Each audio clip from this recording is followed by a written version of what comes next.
Kita harus mensyukuri nikmat Allah yang sangat besar, saudaraku seiman, di saat iman itu tertanam dalam hati kita. Karena memang ini sebuah keselamatan yang luar biasa. Karena seseorang yang beriman kepada Allah, pasti ada kisah yang saya ingin angkat pada saat di masa Umar radhiyallahu anhu. Beliau menjadi khalifah dan beliau mengutus pasukan muslimin untuk menyerang sebagian wilayah negeri Syam. Dan Raja Romawi pada saat itu ingin menunjukkan kepada kaum muslimin bahwasanya muslimin itu lemah dan kami kuat. Engkau memberikan kerajaanmu dan semua yang kau miliki. Engkau memberikan kepadaku semua kerajaan yang ada non-Arab dan negara dan kerajaan-kerajaan negeri Arab pun, aku tidak akan meninggalkan agama Muhammad sekejap mata pun. Kaisar pun lalu mengatakan pada dirinya sendiri, ini seperti apa keyakinan ini? Dia ingin lebih dalam lagi mengetes.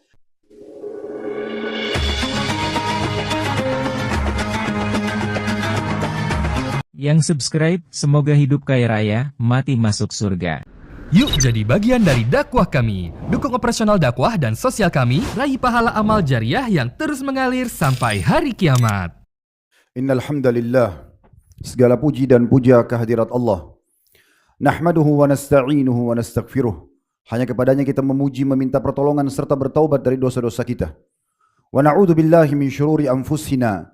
Dan hanya kepada Allah pula kita meminta agar dijauhkan dari keburukan diri kita. Wa min sayyiati a'malina, dan dari segala dosa yang pernah kita lakukan. May yahdihillahu fala mudhillalah.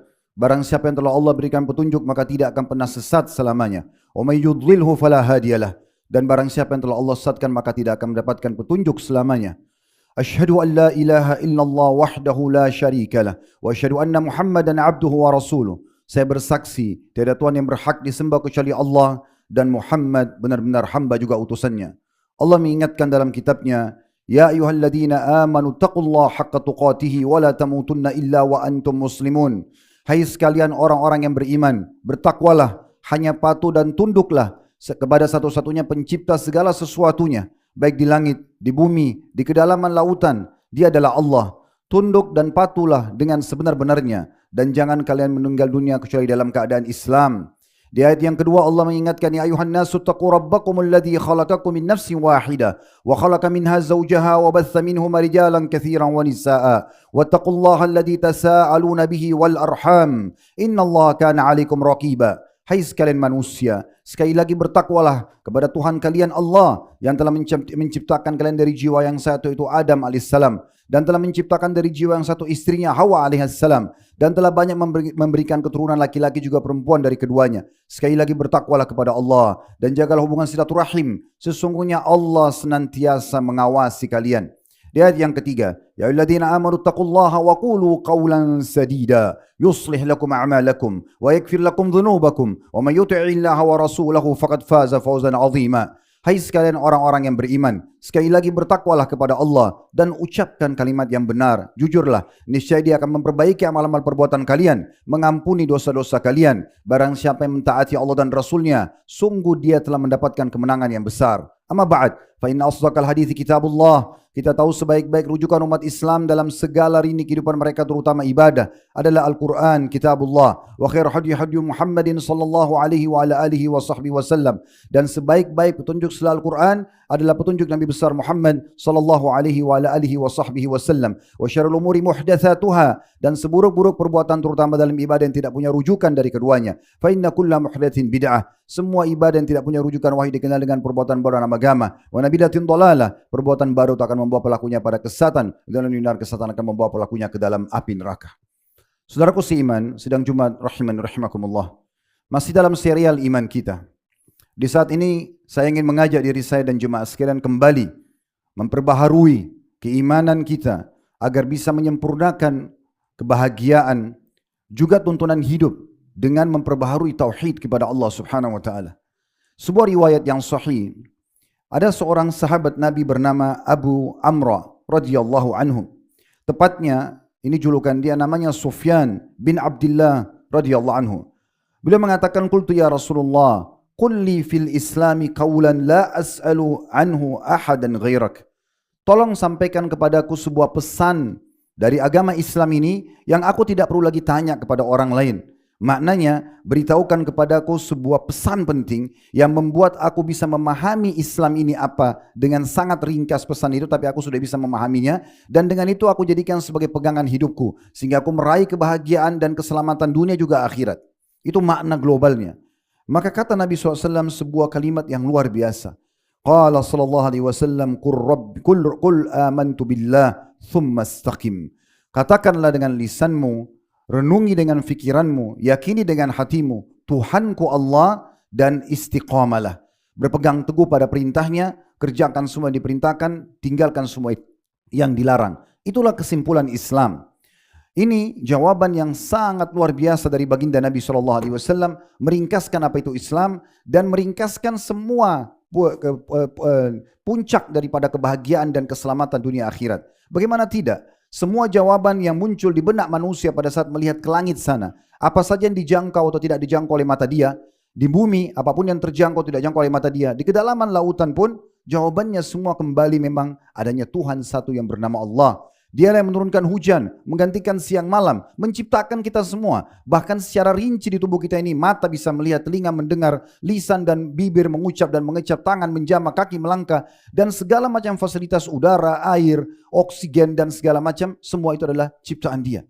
Seorang yang mukmin atau beriman, dia akan merasa sangat tentram. Tidak perlu dia mengikuti langkah-langkah orang yang masih bingung karena tidak mengenal Tuhannya Allah. Sehingga akhirnya mereka kembali mencari secara fitrah siapa Tuhan sebenarnya. Lahirlah manusia-manusia menyembah patung-patung yang mereka pahat sendiri dengan tangan mereka. Mereka ukir matanya, mereka warnahi, mereka berikan nama dan mereka pikul ke tempat di mana mereka akan sembah. Lalu pada saat Tuhan mereka rusak, mereka perbaiki. Makanya masa Mekah dulu dikenal dengan masa jahiliyah. Kebodohan yang luar biasa. Patung yang tidak bisa berbicara, tidak bisa berikan manfaat dan juga mudarat dianggap sebagai Tuhan.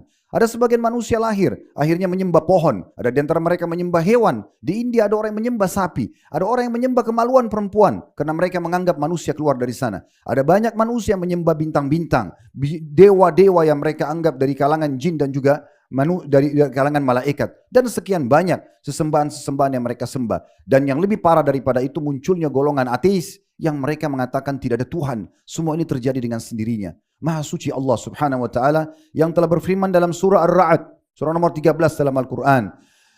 Alif lam mim ra, tilka ayatul kitab, walladhi unzila ilaika min rabbikal haqq walakinna aktsaran nasi la ya'lamun. Alif lam mim ra. Ini adalah ayat-ayat Alkitab Al-Quran dan kitab yang diturunkan kepadamu hai Muhammad dari Tuhanmu dengan benar. Akan tetapi kebanyakan manusia tidak mau memahami masalah ini dan tidak mau beriman.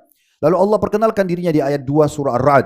Allahul ladzi rafa'as samawati bighairi amadin tarawunaha thumma istawa 'alal 'arsy wa sakhkhara asy-syamsa wal qamar kullun yajri li ajalin musamma yudabbirul amra yufassilul ayati la'allakum biliqa'i rabbikum tuqinun. Allah lah yang telah meninggikan langit tanpa tiang. Mustahil ada bangunan dalam kehidupan manusia bisa berdiri atapnya tanpa tiang. Tapi Allah menantang kita untuk berfikir dan merenung. Kira-kira siapa yang meninggikan langit tersebut tanpa tiang? Lalu Allah sebutkan dalam ayat ini bagi orang yang beriman, ya Allah lah yang telah menciptakan itu. Sebagaimana kamu lihat, kata Allah. Saya ulangi terjemahan ayat.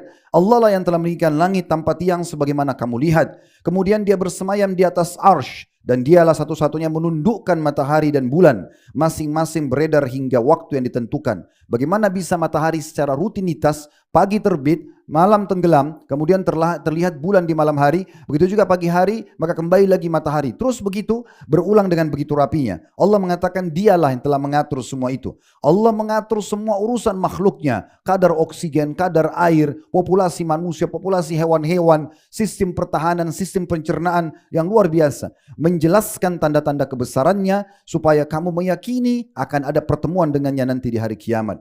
Ayat 3-nya, wa huwa alladhi maddal arda wa ja'ala fiha rawasiya wa anhara wa min kulli thamarati ja'ala fiha zawjayn itsnain yughshi al-laila an-nahar inna fi dhalika laayatin liqaumin yatafakkarun. Dan dialah satu-satunya Tuhan yang telah membentangkan bumi. Bumi bisa dipijak, bisa dicocok tanam, bisa dibangun di atasnya, bisa diambil hasilnya.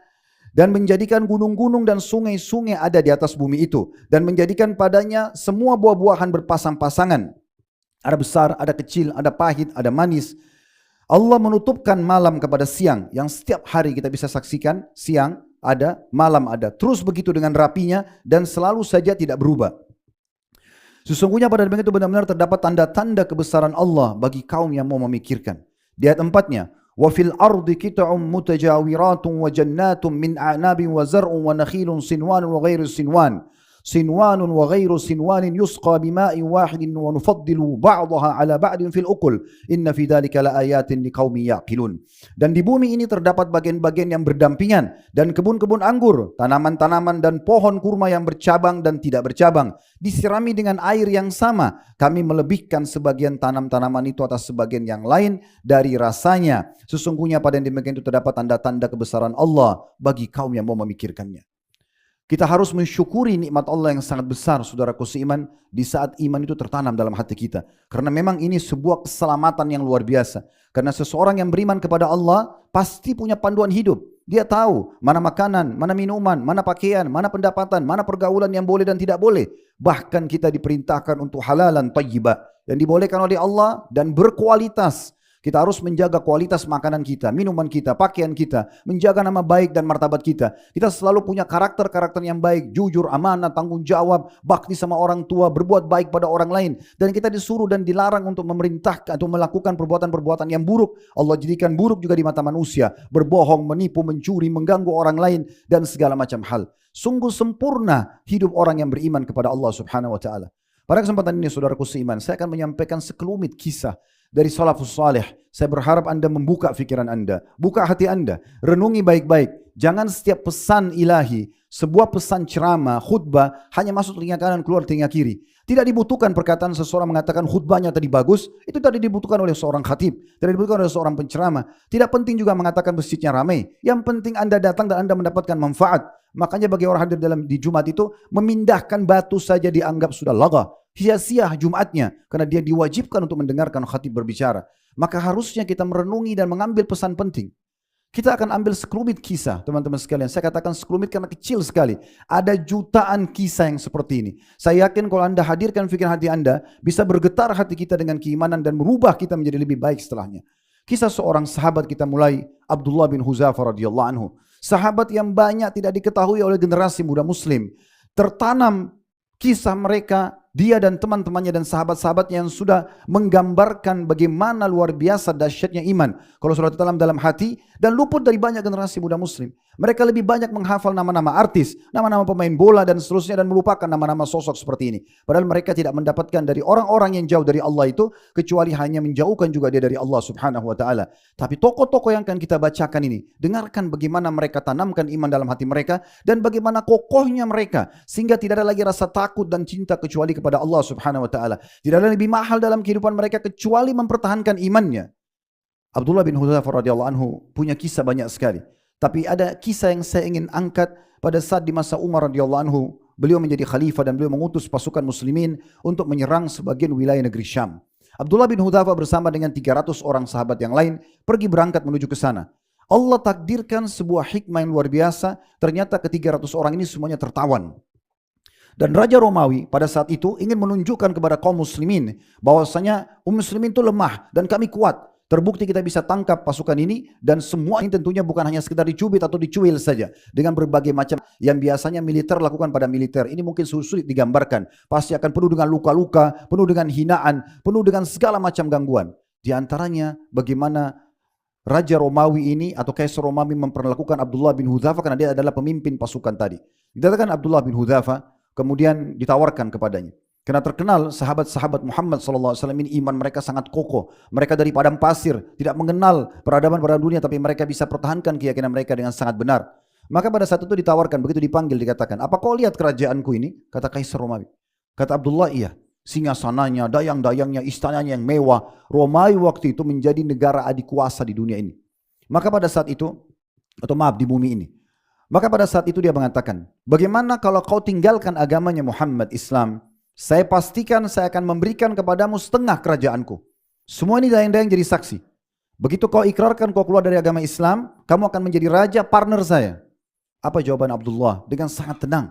Dia mengatakan, kalau seandainya wahai Kaisar, engkau bukan hanya sekedar membagi setengah kerajaanmu. Engkau memberikan kerajaanmu dan semua yang kau miliki. Engkau memberikan kepadaku semua kerajaan yang ada non-Arab dan negara dan kerajaan-kerajaan negeri Arab pun, aku tidak akan meninggalkan agama Muhammad sekejap mata pun.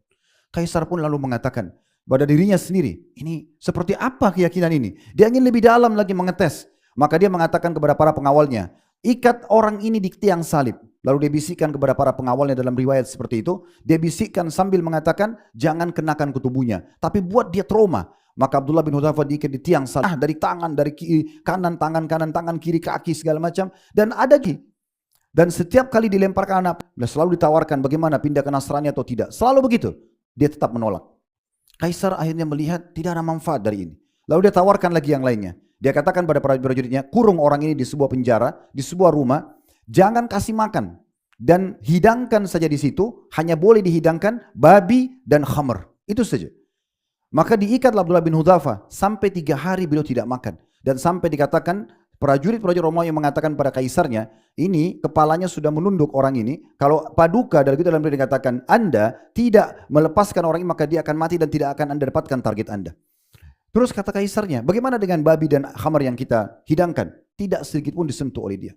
Dipanggil keluar. Dikeluarkan dari penjara, kemudian kata kaisar, bukankah kau sudah kelaparan, kenapa kau tidak memakannya? Abdullah bin Hudzafah dalam kondisi lemah tubuhnya, 3 hari tidak makan dan tidak minum. Karena tidak ada kecuali khamr dan untuk minum, dan ini haus luar biasa. Kita haus 3-4 jam aja sudah luar biasa susahnya. 3 hari dia pertahankan tidak minum karena khamr haram. Dan juga babi tidak disentuh padahal dia sudah lapar. Dalam hukum fikih pun sudah halal dia untuk meneguk itu, untuk hilangkan dahaganya supaya tidak mati, tidak minum semua. Dan makan sebagian menghilangkan laparnya. Lalu dia mengatakan, saya tahu. Dalam hukum agama saya sudah boleh menikmati makanan tersebut untuk menyelamatkan diri dari kematian. Tapi saya tidak akan membiarkan Anda menilai agamaku jadi atau agama saya jadi buruk. Kemudian lalu kaisar pun bingung, apa lagi yang harus dilakukan? Dia coba upaya yang terakhir. Dia minta didatangkan sebuah bejana sangat besar, tempat yang biasa mereka menyiksa orang. Dimasaklah air yang sangat mendidih dengan api yang besar, lalu didatangkan beberapa prajurit muslimin. Abdullah bin Hudzafah didirikan lalu dilemparkan prajurit muslim beberapa orang. Hitungan detik saja keluar langsung jadi tulang karena panasnya air tersebut. Panas sekali, besar lagi tempatnya. Abdullah bin Hudzafah menyaksikan. Maka setelah 2-3 orang dilemparkan dan tulang belulang kelihatan, Abdullah bin Hudzafah pun akhirnya menundukkan kepala sambil menangis. Lalu para prajurit datang kepada kaisar mengatakan, dia sudah menangis wahai paduka. Lalu kata kaisarnya, datangkan kepada saya. Mungkin dia sudah lunak hatinya. Lalu kemudian pada saat didatangkan teman-teman sekalian, lalu kaisar mengatakan, bagaimana? Apakah kau sudah takut dan akhirnya kau mau pindah agama? Dia mengatakan, bukan karena itu aku menangis. Bukan karena itu aku menangis. Aku menangis karena kenapa nyawaku hanya satu. Andai saja Allah memberikan aku nyawa sejumlah rambutku dan dilempar semuanya ke airin dan mati syahid di jalan Allah, maka aku tidak akan pernah menyesal. Karena perbuatan tersebut saudaraku seiman, iman kepada Allah yang sangat kuat, Allah muliakan dia. Maka kaisar pun akhirnya terbuka hatinya, berpikir hal yang lain karena sudah tidak bisa lagi menggoda orang ini. Dia mengatakan, saya cuma minta kepadamu satu. Mau enggak kau mencium kepalaku? Dan dengan itu aku akan bebaskan kamu. Karena mencium kepala di masa itu adalah penghormatan dan pemuliaan. Agar kaisar tidak malu di depan para pegawainya karena dia tidak bisa mengubah akidah dan keyakinan orang ini. Maka dia mengatakan, Abdullah bin Hudzafah mengatakan, kalau itu saya akan lakukan. Tapi dengan syarat, semua tawanan muslimin kamu bebaskan juga. Kata kaisar, baik. Kemudian akhirnya diciumlah kepala kaisar tersebut. Dan bukan cuma itu, kaisar memberikan dia 300 dinar emas, dikasih perak, dikasih 300 dayang-dayang laki-laki, dayang-dayang perempuan, semua pengawal, semua tawanan muslimin dibebaskan. Pada saat tiba di Madinah dan mendengarkan cerita tersebut, kata Umar radhiyallahu anhu, sungguh sangat pantas semua muslim untuk mencium kepala Abdullah bin Hudzafah, lalu beliau pun mencium kepalanya. Lihat, ambil pelajaran bagaimana kuatnya iman mereka dan bagaimana kokohnya orang. Kalau sudah yakin dalam hati kepada Allah, mati pun tidak akan berbekas padanya. Aku qauli hadza, saya sudah mengucapkan perkataan ini, wastaghfirullah li wa lakum, dan saya beristighfar kepada Allah, mengajak jemaah istighfar kepada Allah, fastaghfiruhu innahu wal ghafurur rahim. Istighfarlah kepadanya, sesungguhnya dia Maha menerima taubat hamba-hambanya. Alhamdulillah, wassalatu wassalamu ala rasulillah. Segala puji dan puja kehadirat Allah subhanahu wa ta'ala, juga salawat dan taslim kepada Nabi besar Muhammad sallallahu alaihi wa ala alihi wa sahbihi wasallam. Hari Jumat adalah hari yang mulia, di mana Allah pastikan ada doa atau waktu mustajab, dan salah satu riwayat menyebutkan adalah pada saat khatib sedang di mimbar sampai di iqamah salat, makanya di khutbah kedua semua khatib pasti berdoa. Ada riwayat menyebutkan juga selepas asar sampai terbenam matahari. Maka jangan sia-siakan waktu yang mulai ini untuk berdoa kepada Allah subhanahu wa ta'ala. Kita hadirkan hati dan fikiran kita, semoga Allah mengijabahnya. Alhamdulillah, Kami memuji-Mu ya Allah sebagaimana pantas Kau dipuji sebagai pencipta. Kami memuji-Mu ya Allah dengan puji-pujian yang telah Kau ajarkan kepada para malaikat-Mu, para nabi-nabi dan utusan-Mu, dan para orang-orang soleh yang menjadi wali-wali-Mu. Kami memuji-Mu ya Allah agar Engkau memberatkan timbangan amal kami nanti pada hari kiamat dengan puji-pujian ini. Engkau bersihkan semua dosa-dosa kami dan Engkau tinggikan derajat kami di surga dengan puji-pujian ini. Alhamdulillah atas semua nikmat yang Kau berikan kepada kami. Dan juga kami mengucapkan salam hormat kami kepada utusan-Mu Nabi besar Muhammad sallallahu alaihi wa ala alihi wa sahbihi wasallam. Ya Allah, kami tidak berkumpul di salah satu masjid-Mu ini kecuali karena menjalankan perintah yang telah Engkau amanahkan dan perintahkan kepada kami, yaitu mengerjakan solat Jumat ini. Ikhlaskan niat kami, terimalah ini dengan pahala yang sempurna, dan berilah kami pahala yang sempurna di seluruh amal-amal soleh yang pernah kami kerjakan, yang sedang kami kerjakan, yang akan kami kerjakan sampai menjelang ajal nanti dengan pahala yang sempurna. Ya Allah, maafkanlah semua dosa-dosa kami, dosa kedua orang tua kami, bahkan seluruh kerabat kami dan seluruh muslimin dan muslimat, mukminin dan mukminat yang hidup dan juga sudah meninggal. Ya Allah, sebagaimana Engkau lahirkan kami di negeri kami Indonesia ini, maka tentramkanlah negeri kami, damaikanlah ya Allah, makmurkanlah ya Allah, jaga persatuan, kesatuan dan kemerdekaan kami. Berilah petunjuk para pemimpin menjalankan tugas dan amanah dengan baik. Jadikan kami masyarakat yang selalu patuh pada pemerintah kami selama bukan maksiat kepadamu. Dan ya Allah, jadikan negeri kami contoh bagi negeri-negeri yang lain. Ya Allah, bantulah saudara kami di Palestina. Berikan mereka kemerdekaan sebagaimana Engkau telah berikan kepada kami. Tolonglah juga dimanapun muslim yang sedang berada, yang sedang tertindas dan susah. Angkat semua permasalahan mereka, ikhlaskan niat mereka, terima para syuhada mereka dan muliakan Islam di tangan mereka dan tangan kami semua. Dan ya Allah, satukanlah kami di surga Firdaus-Mu kelak tanpa hisab, mana Engkau satukan kami dalam majlis ilmu dan juga khutbah Jumat ini. Rabbana atina fid dunya hasanah, ya Allah berikanlah kami semua yang terbaik di dunia, wa fil akhirati hasanah, semua yang terbaik di akhirat, wa qina adzabannar, dan juga selamatkan kami dari api neraka, wa adkhilnal jannata ma'al abrar, masukkan kami ke dalam surga bersama orang-orang yang patuh, ya aziz ya ghaffar, wahai Tuhan yang maha mulia dan juga maha pengampun, ya rabbal alamin, wahai Tuhan alam semesta. Wa sallallahu ala nabiyina Muhammadin wa alihi wasallam, walhamdulillahi rabbil alamin. Inna Allah ya'muru bil adli wal ihsan wa ita'i dzil qurba. Allah perintahkan kita agar selalu berbuat kebaikan, keadilan dan berbuat baik pada sanak kerabat. Wa yanha 'anil fahsya'i wal munkari wal baghi. Allah larang perbuatan keji, dosa dan juga kemungkaran. Ya'idukum la'allakum tadhakkarun. Itulah peringatan dari Allah, jadikan sebagai prinsip hidup kalian. Fadhkurullaha 'azima yadhkurkum. Ingat selalu kepada Allah, Allah akan ingat kepada kalian. Wasykuru 'ala ni'ami yazidkum. Syukuri nikmatnya, dia pasti akan tambah. Wa la dzikrullahi akbar. Mengingat Allah adalah amal yang paling besar. Wa aqimis shalah, dan dirikanlah salat.